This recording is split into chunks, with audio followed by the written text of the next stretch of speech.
Hello, welcome to Solving Watercolour. Today we're going to take a look at how to paint realistic eyes.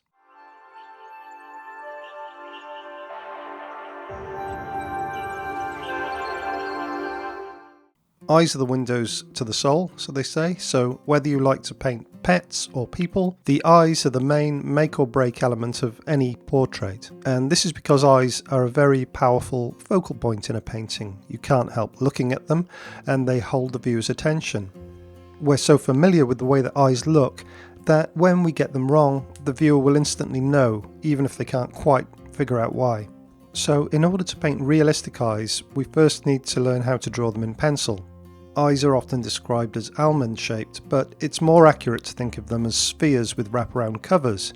Focusing on the almond shape without taking into account the spherical part will tend to result in flat, cartoony looking eyes. My method of painting eyes reverses the conventional wisdom that you have with watercolour to paint from light to dark. When it comes to eyes, I prefer to establish darks first, but try it both ways and see which works for you. Make sure your paper's angled at about 45 degrees and start by lightly sketching the eye with a soft pencil, like a 2B. There's no need to get too detailed with the drawing, just indicate the most important shapes such as the position of the eyelash, iris, pupil and the highlight.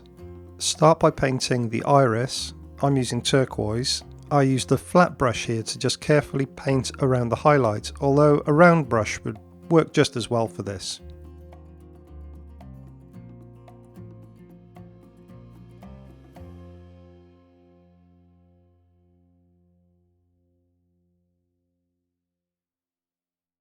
So I've mixed a combination of alizarin crimson, ultramarine and Payne's grey to make a dark violet grey, and I'm painting the shape of the top eyelash. By connecting these two shapes together, the darker colour from the eyelash can bleed into the shape of the iris below, and that enhances that dark to light colour gradient.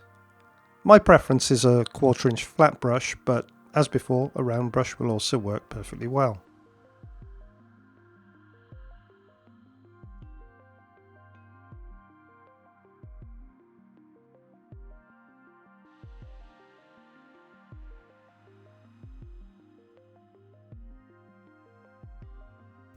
I've gone back and lightened the bottom half of the iris by lifting out some of the wet paint and wiping the excess onto a tissue.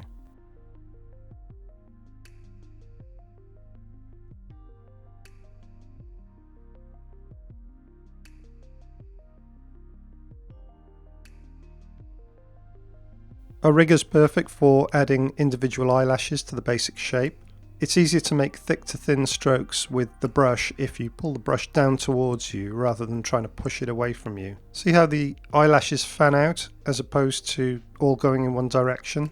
If you keep turning the paper as you make each stroke, it'll make this easier to keep your brush strokes consistent.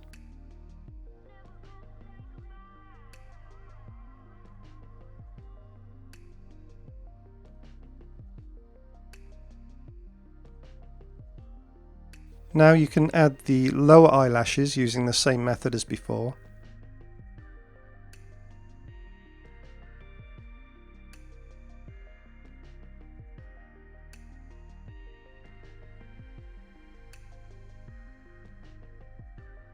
Add the basic shape of the eyebrow with a 1/4 inch flat brush and a thin mix of the grey violet that you've already mixed up.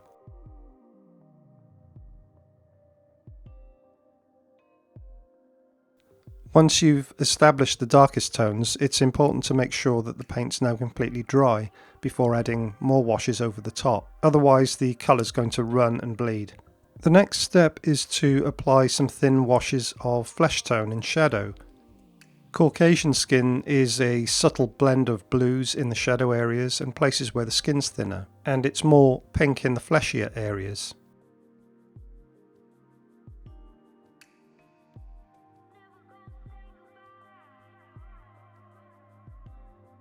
My pink was mixed from a very thin wash of alizarin crimson with just a hint of burnt umber.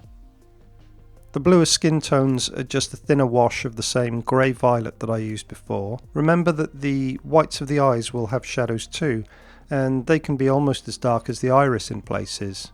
I've preserved some small areas of pure white paper as highlights.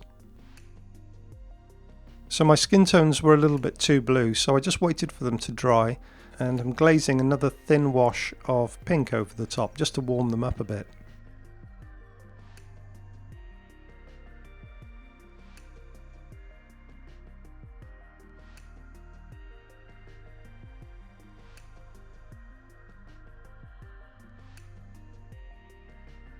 And now it's time to add the last darkest details to the iris and eyelashes.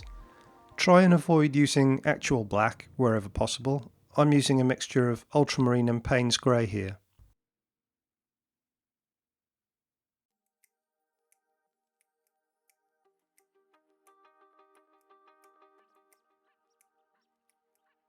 Add some individual hairs on the eyebrow.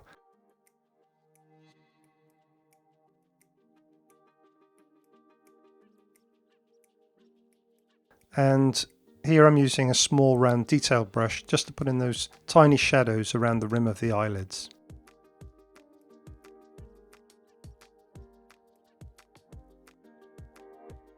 Well, that's all I've got time for today. If you found this video useful, don't forget to like and subscribe. And while you're at it, don't forget to visit my blog, solvingwatercolor.com. The link is in the description below. And by signing up to my newsletter, you can get free critiques of your work and also enroll in my free beginners course. Thanks for watching. I'll speak to you soon.